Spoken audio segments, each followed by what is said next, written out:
flawless victory. Your niggas can't do shit to me physically, lyrically, hypothetically, realistically. And the epitome of catch a wreck. Catch you when you cash a check, smash you when you pass the shack before your fucking Lex. Nothing less than the best if the squad did it. Hard-headed niggas better beware and fear.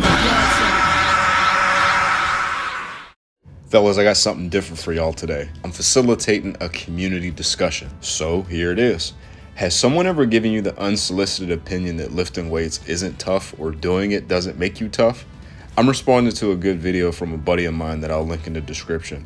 Honestly, the entire conversation kind of irritates me at times, but what's your opinion? Is lifting weights tough or does doing it make you tougher? Go ahead and leave a comment with your opinion before I give mine. I'm really curious to hear what some of y'all think before and after I give my opinion. And if you like that hard intro or like the video at any point in time, just remember to like the video, bro. It helps the video out a lot. Here's my opinion, starting from the top. I think training is tough, but it doesn't necessarily make you tough. Now, let me explain that. I think first we have to define what hard training really is. And in terms of that, I think it's best to judge it at a high level because that's where you're gonna experience the most difficulty. And training at a high level to me means this. First and foremost, it has to come down to you're at a high level relative to your genetics, whether you're natural or you're enhanced. If you're still at a beginner level relative to your genetics or intermediate, I don't think that you are yet training at a high level. That's not like an elitist thing to say. I'm not saying in that capacity.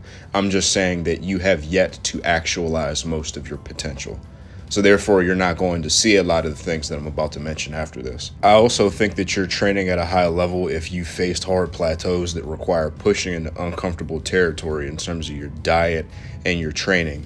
And those are miscellaneous things that make progress not as simple as just train hard or whatever quick, simple tips that are useful when you're first learning something or you're first doing something. I think another big one is that training near the peak of your performance makes you train with weights that physically crush you and just beat the shit out of your joints. For example, you can say as a 225 squatter, do a set of 185 for 10 reps with 3 reps in reserve. And that will be 3 reps in reserve. Now, someone that is a 700 pound squatter can say squat 550 for 10 reps with 3 reps in reserve. They're both still 3 reps in the tank, but one comes at a much higher recovery cost just because of the weights that are used. And another thing that comes into play with high level training that factors in with those objectively higher loads is that when you're approaching a peak, you're in a peak, and shortly after your peaking phase, whether you're peaking a 10 rep max, a 5 rep max, a 1 rep max, it doesn't matter. Your sleep is going to be horrible. It just is what it is, and it's something that you're gonna have to deal with. The last huge one is this, just off the top of my head. You may or may not have currently had injuries that need to be addressed properly for you to make appreciable progress. Now, don't get me wrong. Training is a hobby, first and foremost, for most people, and it's really fucking fun. But going by all of that, I'd say that training, especially at a high level, is definitely tough. Now, is it the toughest thing that you can do in the world? Abso-fucking-lutely not. I've personally done a lot of things that were tougher physically. For example, first and foremost, one of my proudest athletic achievements, I ran a 1.5 miles or about, I think it's 2,300 or 2,400 meters. I don't know the exact math. Someone could correct me. But I ran that in about 7.5 minutes twice in my life. That was physically much more difficult than even the hardest weight training session I've done. And then on the mental side of things, bro, don't get me started. There's tons of everyday stressors that are more mentally draining than just you train at a high level at the gym and you're getting 5 hours of sleep instead of 8 because you're in a peaking phase. Like, come, let's be fucking for real, bro.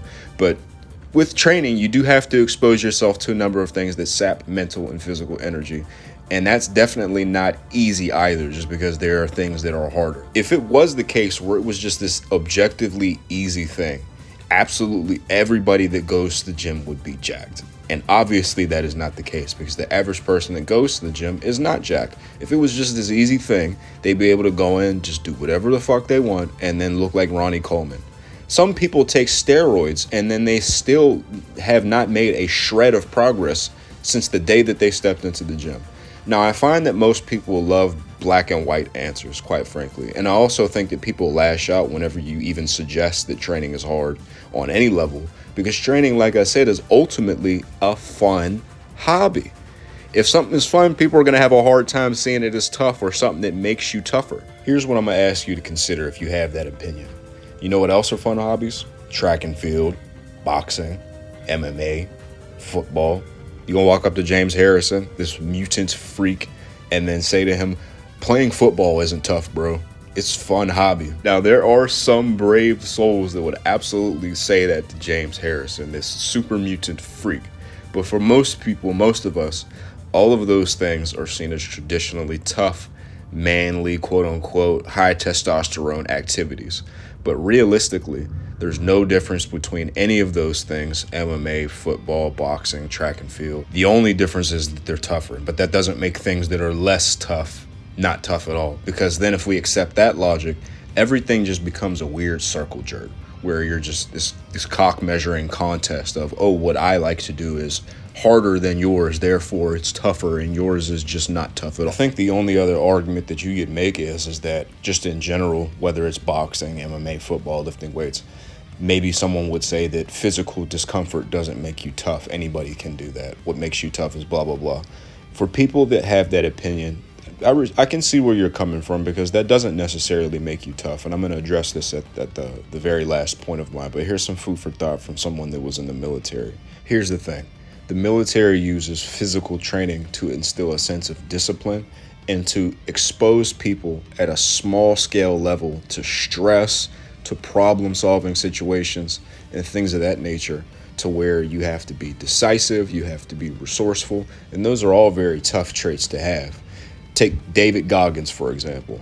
He's a dude that does insane physical training, runs for hours and hours and hours and hours, does thousands and thousands of pull-ups, brutal training, and he does it to what he calls stay hard. Now, if physical training was something that was completely useless to maintaining his mindset, because it's not just a physical, like, stay hard, like your body stays tough, it's a mental stay hard as well. And if that was completely useless to him, he just wouldn't do it at all.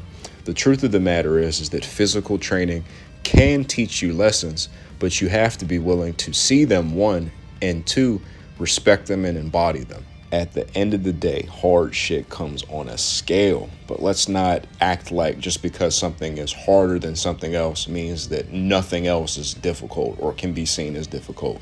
Because when we embrace that logic, it's when we have people who randomly say to someone that they'll just beat the shit out of them because they lift weights and that your muscles don't make you bulletproof and all you just did was be more jacked than them. It's that kind of vibe.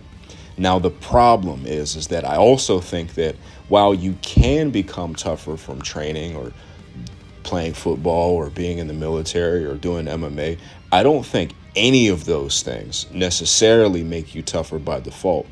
The problem is that no matter how much tough shit that you do, it doesn't make you tough. And by that, I mean, I've met plenty of people who did a lot of classically tough things who were honestly quite soft overall. Some people who lift a shit ton of weight or who are professional athletes or MMA fighters, they fall out over things or go to war over shit that frankly baffles me.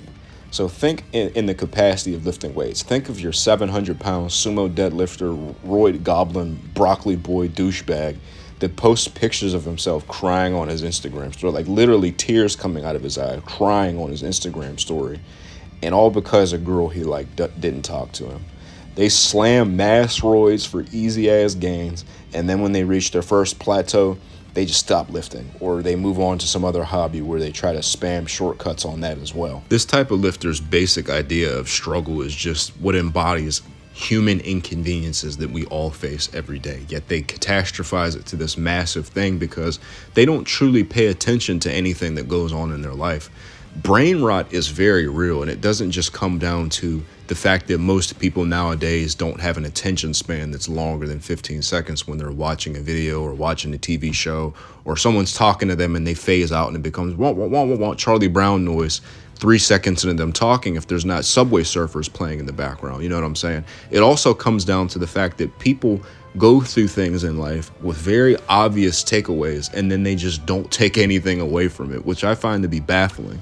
But you have those people that 700-pound deadlift is strong. They train at an objectively high level, whether they're on slamming roids to get to that or not. There's also people who don't do any of that shit, who just work a regular ass job, whose lives can be falling apart in the background, who exhibit a lot more mental toughness than that roid goblin does. And it's because they pay attention to the lessons that life is trying to teach them. Nonetheless, that doesn't mean that there's not still lessons that can be learned in anything tough that you have to overcome or tough things that you subject yourself to for a hobby. But you have to be willing to, one, see them in the first place, pay attention to what's going on around you, and then B, accept them.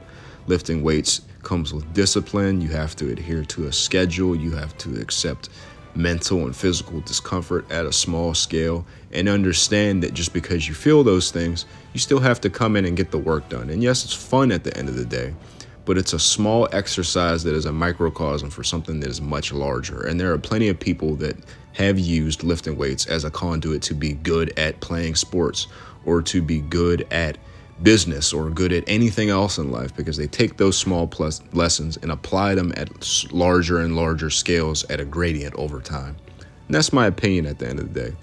Lifting weights is tough, but it's not necessarily going to make you tougher if you're just not paying the fuck attention to what you're doing. And there are things that are obviously a lot tougher as well. But what do y'all guys think? I want to hear your comments down below. Talking a little bit about my training that you've seen up until now, the first couple days were from an overhead pressing session that I also do weighted pull-ups on, and then a weighted push-up session, which is my light day, and then this last one coming up is my ATG weighted dip day.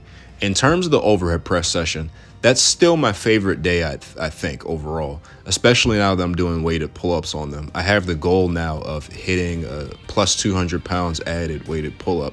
I haven't really trained weighted pull-ups in a strength training capacity in a long time. Anytime I do them, it's just something that I've cycled in like, oh, it's time for me to change my exercise. Now I'm going to do weighted pull-ups instead of heavy-ass barbell rows type of thing. I've never taken the time to get really neurally good at them for longer than like a month or two. So I'm really keen to see what I can do. My best to date, I've hit 4 plates at various body weights. Like I said, I'd like to hit 200 pounds added. And then the overhead press training is going swimmingly. I mean, it's felt consistently great, and I credit that to my buddy Sam's really great programming that he helped come up together with me. I'm going to be making full videos about how to get stronger at weighted pull-ups, how to get stronger at weighted dips, and things of that nature. I just wanted to show everything here at a high level. Basically, though, I have a few training goals. So first and foremost, the most important thing to me is getting a 315-pound seated overhead press. I want to be as close to Dan motherfucking Green as I can possibly be, and that dude just blasts 315 on the seated overhead press for a bunch of reps. I just want it for one, though. Also, I'd like to get that 200-pound weighted pull-up. I think that that's pretty close. That's more of like a medium-term goal. And then also a short-term goal of mine is hitting that 200-pound ass to grass weighted dip. I almost got it last cycle. I just misgrooved it, didn't brace properly, and I wasn't strong enough to grind it out despite being thrown into a bad position. But this current training cycle is feeling really good, and I'm feeling really great about it. And then I'd also like to put another ½ inch on my legs, lean size, not just because I can gain 1.5 inches on my legs just from gaining 20 pounds. I'm talking about lean muscle mass. So I've been slamming my squat pattern motions and training my adductors a lot more intentionally as well lately. And then the last thing would be on the barbell curls. I'd like to get a plate with good form, not swaying, none of that bullshit. I'd like to get a plate for 8 to 10 reps, which I think I'm pretty close to, because I think my PR on that is 6 or 7 reps with the plate with good form, no swaying, no cheating bullshit. I also want to make a video on the cable pullover just for people that really fell in love with the dumbbell pullovers. I think that the cable pullover is orders of magnitude better, and when you try it out and you get a setup that you like, I think a lot of y'all will enjoy that as well. And that'll be featured in that how to get stronger at weighted pull-ups video as an assistance exercise. I also started doing these high incline barbell bench presses, dead stop from pins. That's a fucking mouthful. But I saw my buddy Sam doing them on a training vlog of his, and I thought I'd have to jack those, you know what I'm saying, bro? So I threw them in my program. The reason why I did it, though, is because it makes a lot of sense for me. I'm someone where on shoulder pressing movements, if I can blast it out of the bottom, I'm going to get the rep. But if I have to grind it in the middle, I'm not going to get the rep. You see what I'm saying? So this develops that punching power at the bottom. And if you want to try this at home, here's how I set up my shoulder presses and these high incline bench presses. For the shoulder press, you want to take it and set the bench so that it's at its most vertical setting, and then go 1 notch down below that. That's going to be your optimal seated shoulder press bench angle, so where you're targeting your delts the best. And then if you want to do this high incline bench press, whether it's on a Smith machine, a barbell, dumbbells, whatever, you go one angle down from that. So now you're 2 notches down from most vertical. And when I said I want to rep a plate with good form on barbell curls, this is what I mean. This is the type of form that I want to have. Now, if I was to introduce a little bit more body English, perhaps sway forward, sway back a little bit more, I could blast a plate for like, I think I've even done it in a training vlog for like 15 reps, and it's just no issue. And then if I do drag curls, those are a lot easier as well. So I don't want to do that. I want to look chatty when I do it. I want it to have full control. I want the veins to be going crazy. I want my neck to be bulging. I want the shoulders and biceps to be flooding the shirt. That's what I want. I don't want none of that cheating bullshit. Lastly, I made a slight form adjustment on my chest supported rows. The same type of form, essentially. The only thing I'm doing differently is that I'm pausing at the top and holding the contraction a little bit, which is not necessarily something that you should do or need to do. I'm only doing it because I don't feel like carrying over the 130, 140 pound dumbbells to do chest supported rows when I could just pause at the top and not have to use as much weight. But in general, a chest supported row, especially when you're doing the mechanical drop set of doing a Kelso shrug afterwards, is probably the single best back exercise that you can do. And this is a superset that I feature a lot as an example on my Golden Warrior self-coaching program that is hosted on Boostcamp. This is a program that is the closest thing that you can get to coaching without shelling out for coaching, which is quite expensive. I took a 40-page ebook that I wrote and took all of that information and translated into this program. You can get it right now for 2 weeks free with code OMNI. You check the link in the description and the pinned comment. Check it out. Let me know what you think. Y'all have a great day. See you later.